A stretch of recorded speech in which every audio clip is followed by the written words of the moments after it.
Namshukuru aliyeumba ambaye ni kweli yote juu ya nchi. Tuko hapa kwa ajili ya utimilifu. Kwa hiyo tushukuru kwanza kwa ajili ya uaminifu wake, kwa sababu yeye ni mwema. Kila mmoja pale alipo amwambie Baba nakushukuru, ambaye ndiye kweli yote, mweupe, mweusi, mwekundu.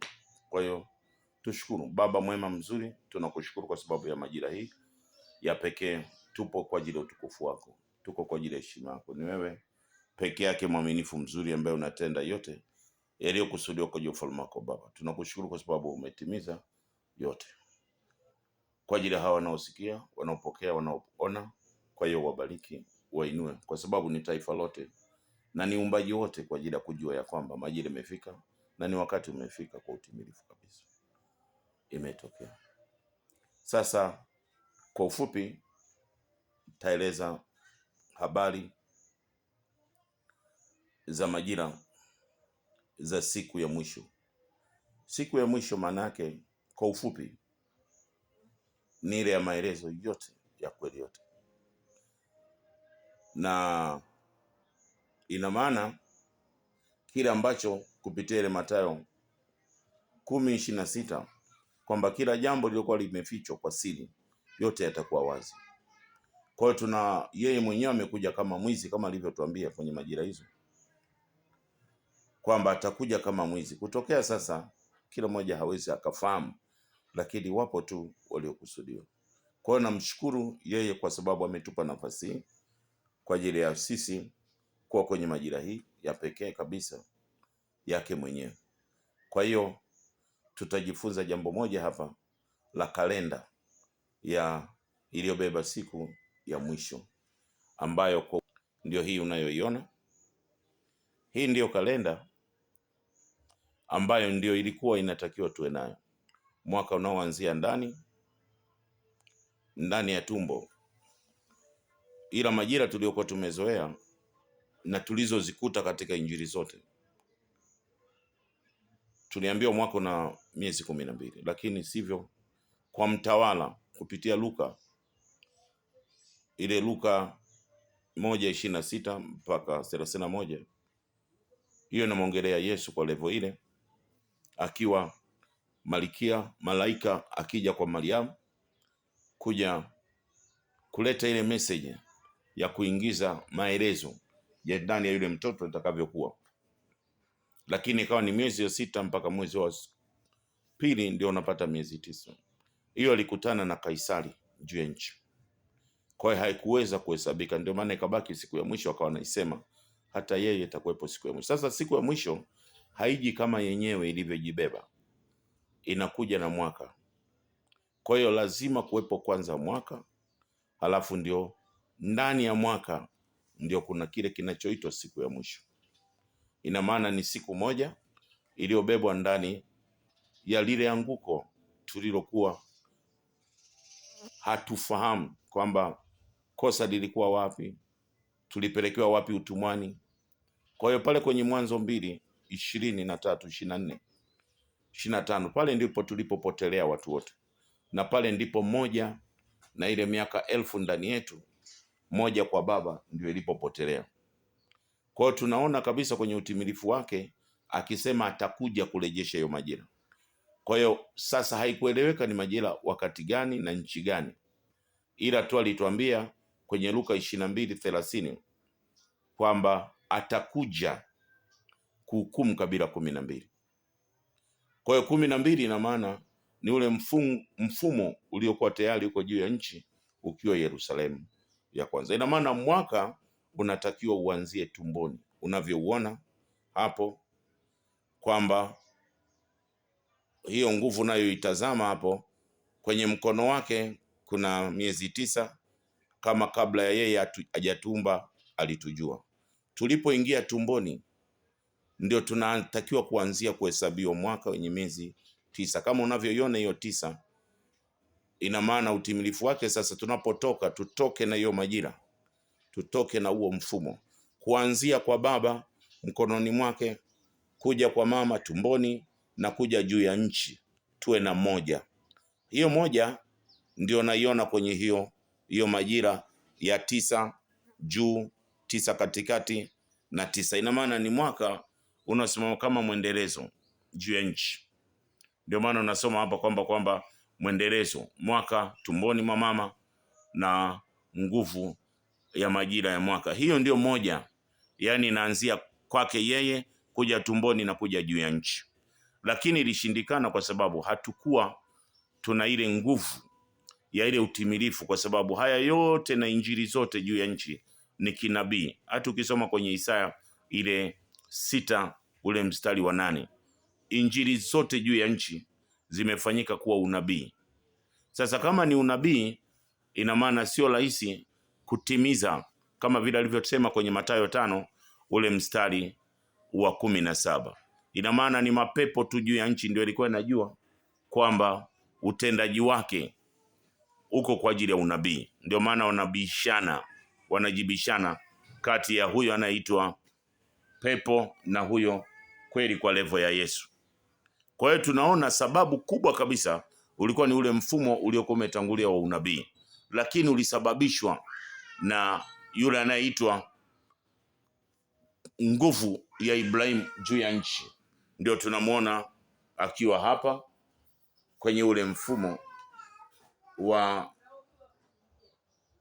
hii majira unayoiona ya blue hapo, ukiona kwamba huo mstari alo ya kwanza juu inaenda kwa Ibrahim. Ibrahim akawa na mke Sara, na wa pili akawa ni Hajiri. Hajiri akazaa watoto 12 na yule ambaye ni Yakobo. Yule Isaka akazaa watoto wawili. Ndio kukatokea kabila 12 kwa Yakobo. Esau akiwa tayari ameenda kuoa kwa Ishmaeli. Tunaona baada ya kufa Sara anaoa Ibrahim, anaoa Ketura, mke wa tatu. Huyo mke wa tatu akazaa watoto 6 ambao utasoma kwenye Mwanzo ile 5. Ipo inaonekana hapo kwa uzuri hapa.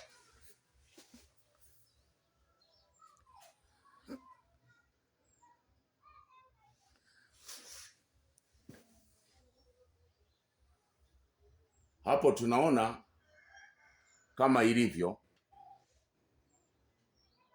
Huu ndio mfumo uliokuwa umetangulia mpaka mahali tunafika kwenye Danieli 12:12.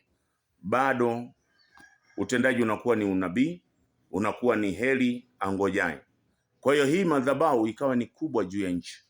Kwa hiyo hata wakati wa utume sasa tulipouona kwenye majira hii tukianza na Isaya 6:8 kama vile unavyoiona hapo,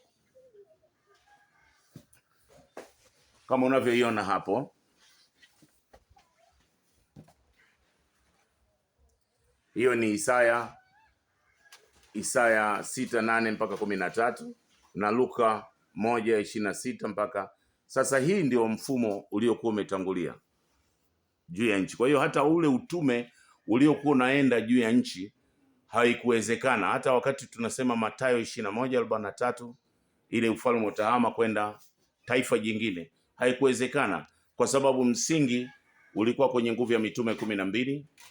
Anguko la mitume ni hao, kwa sababu anguko kubwa la mitume ni pale kwenye Mathayo 26 ule mstari wa 31 unaenda mpaka 75, na ile Marko 16:14. Ina maana nguvu ya dunia ikawa kwenye msingi wa kanisa usiokuwa na imani. Kwa hiyo tunaona kabisa nguvu ya utendaji ambako tulikuwa tumepotea, na hakuna tena mfumo huo kwamba tuliendelea vipi na katika utimilifu wake. Kwa hiyo tunakuja hapa tunaona kila ambacho ndicho tulichokuwa tumeanzia juu ya nchi. Tukiangalia hapo, huu ni ufahamu wa utimilifu wa kweli yote juu ya nchi. Tunaona hapo kwenye nguvu ya majira, hapo kwenye 9 ya juu kabisa, hapo ndio mikononi pa Yeremia 1:5. Yeye Baba kabla tujaingia tumboni alikuwa anatujua. Tulipoingia tumboni kwenye hiyo 9, ndio ile Mwanzo 2:23 ikatokea hapo. Adam na Hawa wakamwacha baba yao. Kwa hiyo ile miezi 9 ikawa chini ya mateka, ikatekwa. Kwa hiyo tulikuwa tunahesabiwa nje mwaka wenye miezi 12. Ina maana Babeli akakabidhiwa kupitia Yeremia sasa ile 27 ule mstari wa 5 mpaka wa 9 kwa ajili ya utimilifu wake. Kwa hiyo anatamka kabisa kwamba mnakwenda utumwani na nimewafunga kwa nira ya chuma kupitia Yeremia 28 ule mstari wa 14 mpaka wa 19. Tunaona baada ya Yeremia 29:10-14 kwamba itakapotimia miaka 70 nitawaijilia ninyi. Kwa hiyo kutuijilia ina maana ni kuja kutufundisha ile kweli yote. Ndio maana akasema hakuna jambo la siri litakalokuwa limewekwa tena chini. Ina maana tutafahamu kabisa kwamba je, Yesu kwa majira yake alikuja kutokoa au alikuja kwa ajili ya jambo gani? Sasa limejulikana jambo alilokuja nalo kweli kwa levo ya Yesu kwamba ni majira ya kutambulisha ile siku ya mwisho. Sasa siku ya mwisho ina maana ni ile iliyobeba nguvu, imebeba utimilifu huu ambao unauona hapa.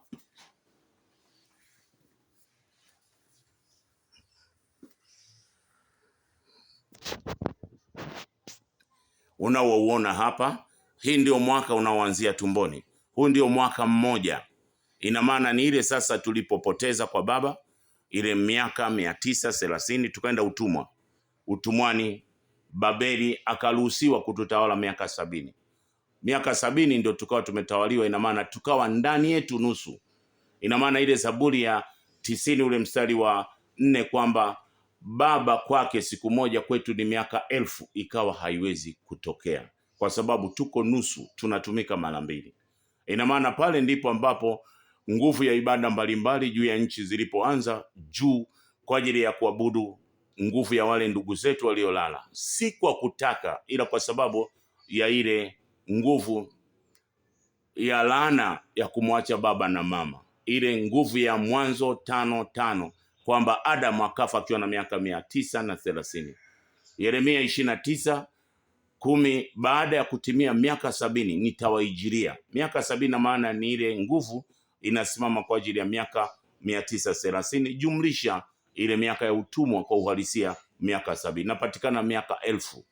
Miaka 1000 machoni petu kwake ni siku moja. Hiyo ndio imebeba siku ya mwisho. Maana ya siku ya mwisho ni ile kweli yote kupitia hata mahali ambapo kwamba hakuna jambo la siri litakalokuwa limefichwa. Kwenye Mathayo 10:26, kwenye Luka 8 utapata. Hapo sasa ndipo tunakuja kuanza kupata majira timilifu.